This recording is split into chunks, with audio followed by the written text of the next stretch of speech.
This is our recipe for reducing belly fat. Now, I saw this on the internet.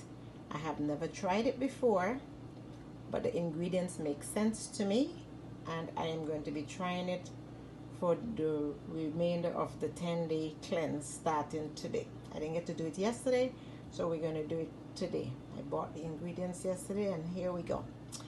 You're going to have one orange. You're going to peel that orange. Here's my orange. Then you're going to have an inch size of ginger with the skin on. You're going to have one radish with the skin. You're going to have 4 medium-sized carrots. And it says about 4 to 5 stalks of celery.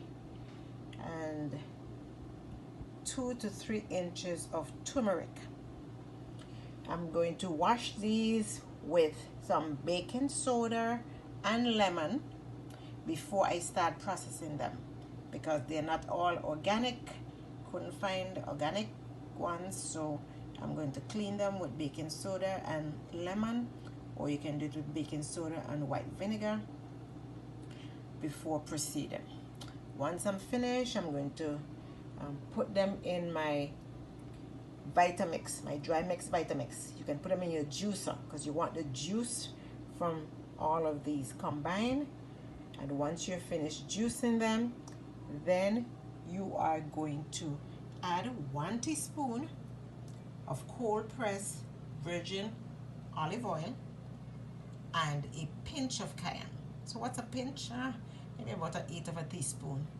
Just pick up a little bit between your 2 fingers and drop it. All right. Now, in order to access the properties in the turmeric, you need the oil and you need the pepperine from the pepper. So do not exclude those from your recipe. All right. So there we go. Our belly fat burning recipe. I will post the results also when I'm done. Okay, there you go.